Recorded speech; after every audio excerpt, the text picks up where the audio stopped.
देखो बेटा, ऐसा होता है कि ध्यान फाउंडेशन योगा के बारे में विपरीत विचार नहीं रख रही। ध्यान फाउंडेशन जो सही विचार है ना वो रख रही है। तो दुनिया विपरीत कर रही है उसको अपने हिसाब से।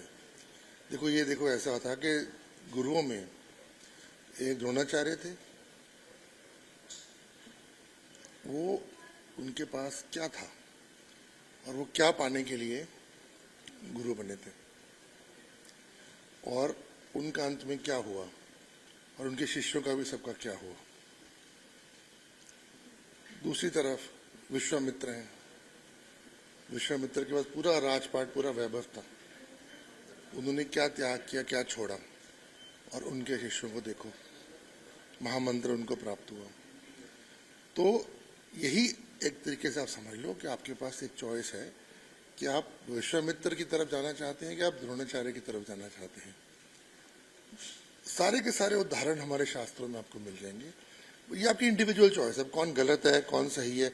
अब कई लोग बोलेंगे द्रोणाचार्य सही है, मेरा व्यू है कि विश्वामित्र सही थे। तो ये तो आपकी इंडिविजुअल जर्नी है ना, आपका अपना मार्ग है, आप ही फैसला करोगे इस चीज का तो कि क्या सही है क्या गलत है। तो ये आप फैसला करो। सर मैं जानना चाह रहा था कि बेसिकली सनातन धर्म में अपना एम है जो लाइफ का, वो है मोक्ष की प्राप्ति। नहीं, सनातन धर्म में मोक्ष प्राप्ति एम नहीं है। ये सनातन धर्म जो है उसका मोक्ष प्राप्ति एम बिल्कुल भी नहीं है।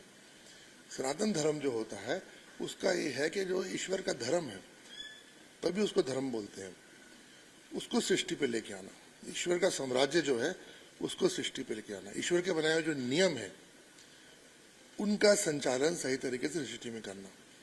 मोक्ष प्राप्ति किसकी है? विश्वामित्र ने मोक्ष प्राप्ति कर ली, क्या भृगु ने कर ली, क्या अगस्त्य ने कर ली, क्या गिरा ने कर ली? किसने मोक्ष प्राप्ति कर ली? ये सारे के सारे जो हैं, इन्होंने सारे के सारों ने जो धर्म है उसका प्रचार किया, धर्म का झंडा उठाया, धर्म के मार्ग पे चले और असुरों को आगे आने नहीं दिया। सनातन धर्म ये होता है। मोक्ष का तो सनातन धर्म का से कोई मतलब ही नहीं है दूर दूर तक। तो सर क्या लगता है कि एम ऑफ लाइफ क्या होना चाहिए इंसान का? एम ऑफ लाइफ ये होना चाहिए कि जिंदगी जो है, ये जिंदगी क्या है? जिंदगी एक जर्नी है जो निकल जाएगी, ज्यादा देर आपके पास नहीं रहेगी। तो इसमें आप जो भी इकट्ठा कर लोगे, जो भी संभाल लोगे, जो भी बना लोगे, वो आपके पास रहने वाला नहीं है। तो अगर आपको ये ज्ञान प्राप्त हो रहा है कि ये बना लो, ये संभाल लो, ये कर लो, ये कर लो, ये कर लो, तो ज्ञान आपको माया के बंधन में बांधने का ज्ञान हो रहा है। और जिंदगी जो होती है माया के बंधन को ना खोलने का मार्ग होती है, मार्ग है। धर्म एक मार्ग है। तो माया के बंधन जब खोलोगे तो क्या होगा? तब भी कुछ कर पाओगे। अगर तुम बंद के रह गए किसी चीज से, अपने हाथ बांध के देखो, कैमरा उठा पाओगे? हाथ बांध के देखो, माइक उठा पाओगे? अगर तुम्हारे हाथ ही बंधे हुए हैं, अपने आप को बांध ही लिया है, तो फिर तुम क्या तो कर पाओगे? तो जो है ये मार्ग जो है ये खोलने का मार्ग है अपने सारे बंधन, ये बांधने का मार्ग नहीं है। अब गलत गलत धारणाएं, भ्रांतियां दुनिया भर की लोगों ने फैला रखी है। अभी क्या करें बताओ? अब सब उसी पे चल रहे हैं, भेड़ चाल में कुछ भी दिखा दिया। अब देखो ना, आपके सामने ही है कि जो या तो फिल्म वाले या स्पोर्ट्स वाले, जिनका काम खेल कूद है, जिनका काम लोगों को एंटरटेन करना है, वो धर्म के प्रतीक बने हुए जगह जगह जाके। उनको देख के लोग बोलते, अरे ये तो हाँ ये ध्यान कर रहा है, हम भी वहीं चले ध्यान करने के लिए। या तो फलाना एक्टर जा रहा है। अभी जिसकी सारी उम्र एक्टिंग ही करनी है, एक्टिंग का मतलब समझते हो ना क्या होता है? क्या होती है एक्टिंग? जो नहीं है वो करके दिखाना। तो जिसने सारी उम्र एक्टिंग ही करनी है, उसको प्रतीक बना के अगर आप निकल पड़ोगे तो कहाँ पहुंचने वाले? कहीं पहुंचने वाले हो? सर तो ये पॉसिबल है कि जो आप यहाँ पहुँचने की बात कर रहे हैं तो माया में रह के अपना अचीव कर सकें? अब यहाँ पे 200 लोग बैठे हैं। कोई लॉयर है, कोई जज है, कोई ब्यूरोक्रेट है, कोई इंडस्ट्रियलिस्ट है, कोई पॉलिटिशियन है, कॉर्पोरेट्स में काम करने वाले हैं, कोई चार्टर्ड अकाउंटेंट है, कोई स्टूडेंट्स हैं। यहाँ पे आपको हर तरह का इंसान मिल जाएगा। तो ये सारे के सारे जो हैं ये गृहस्थ में ही है ना। मैं भी गृहस्थ में हूँ ना। हमारे शास्त्रों में गृहस्थ छोड़ने को बोला ही नहीं गया ना। विश्वामित्र, भृगु, अगस्त्य, वेद व्यास, इनको सबको आप जरूर इनमें से किसने जो गृहस्थ का जीवन है वो पार नहीं किया। अब अलग अलग चीजें बना दोगे। गृहस्थ तो अत्यंत आवश्यक है समझने के लिए। अब देखो ना, अगर आपने गृहस्थ का जीवन पार ही नहीं किया, ना तो आपकी बीवी, ना आपकी गर्लफ्रेंड, ना आपके बच्चे, और फिर भी आप दुनिया को ज्ञान बांटो कि बीवी को कैसे संभालते हैं, गर्लफ्रेंड कैसे संभालते हैं, बच्चे कैसे बड़े किए जाते हैं। तो आपने जो जो चीज पार ही नहीं करी, आप उसको, उसके बाद आप बन जाते हो मैं सन्यासी हूँ।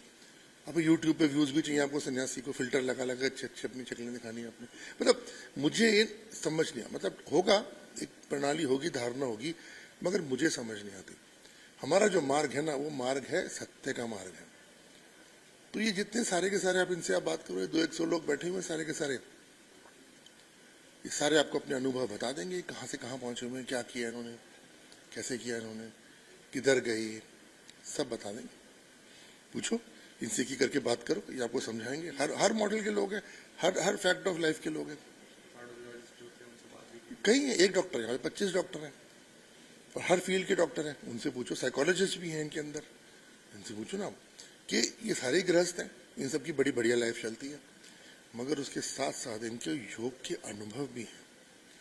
आप इनके जो हवन कुंड में जो देवी देवता प्रकट है, आप उनको देखो, इनके जो वार्तालाप हैं देवी देवों से, उनको देखो, इनके शरीर में कितनी शक्ति है, आप वो भी देखो। वे क्या करते हैं, ये धर्म के मार्ग पे चल रहे हैं, योग के मार्ग पे चल रहे हैं। वो बैठ के उछल कूद नहीं कर रहे बंदरों की तरह से, चल रहे हैं। अब समझो, चलना होता है, उछल कूद नहीं करनी होती है, चलना होता है। बैठना नहीं होता है क्या बस बैठ के सब प्राप्ति हो जाएगी, चलना होता है। वही धर्म है कि आपने चलना है। तो चलोगे तो पहुंचोगे, नहीं चलोगे तो क्या होगा, वही जो आसपास दुनिया में आप देख रहे हो वही होगा। कोई फिल्म स्टार आपका आइडल होगा, कोई खेल कूद का फुटबॉलर आपका आइडल होगा, उसको देख के आप धर्म की परिभाषा बनाओगे, देखिए नहीं। सर मैं आपका उनसे तो मैं जानूंगा ही, आपका एक्सपीरियंस जानना चाहूंगा, जिस तरीके से आपने साधना की होगी, देवी देवताओं की, तो उसका एक्सपीरियंस आपका कैसा है? हाँ, 35 साल की है, 35 साल हो गए मुझे सिखाते हुए। उससे पहले 20 साल तक समझ लो साधना करी होगी, तो काफी लंबा एक्सपीरियंस है साधना का। तो साधना मैंने हिमालय में भी करी है, समुद्र में भी करी है, रेगिस्तान में भी करी है, कोई जगह नहीं छोड़ी है साधना करने की, हर तरह की साधना करी है। तभी समझ आया ना ये कि एक मार्ग होता है, और साधना जो होती है ना, वो शब्दों में उसको नहीं बता सकते आप कि ये साधना है, ऐसे साधना हो रही है। साधना अनुभव होता है। अब जब भी कोई साधना करते हो तो उसमें इफ और बट नहीं होता है कि शायद होगा, हो सकता है हो, कोशिश करो, करो देखी जाएगी। इसमें क्या होता है, ये होगा।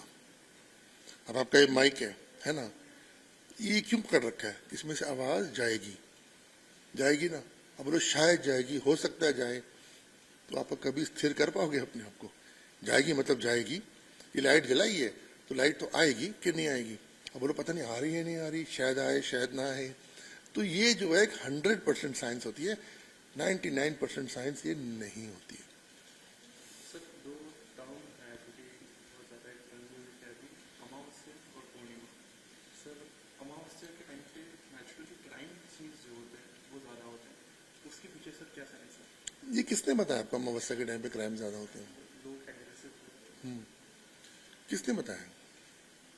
पूर्णिमा के टाइम पे लोग ज्यादा अग्रेसिव होते हैं, अमावस्या के टाइम पे कम होते हैं। क्यों? जल, आपका जो शरीर है 70-75% जल है। चंद्र होते हैं जो चंद्र खींचते हैं अपनी तरफ, चंद्र जो होते हैं सारी शक्तियों को अपनी तरफ खींचते हैं, जल अपनी तरफ खींचते हैं चंद्रदेव।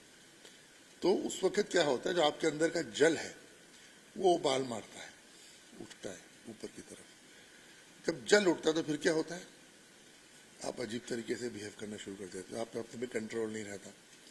अमावस्या के समय जो इंसान होता है वो उत्तेजित नहीं होता। अमावस्या के समय जो भूत प्रेत होते हैं वो उत्तेजित होते हैं। तो अगर कोई इंसान भूत प्रेतों की तरफ खुला हुआ उसका दिमाग, उसने भूत प्रेतों के दरवाजे खोल रखे हैं अपने, तो अमावस्या के समय वो भूत प्रेत उसके अंदर घुसेंगे, वो तब हरकतें करेगा।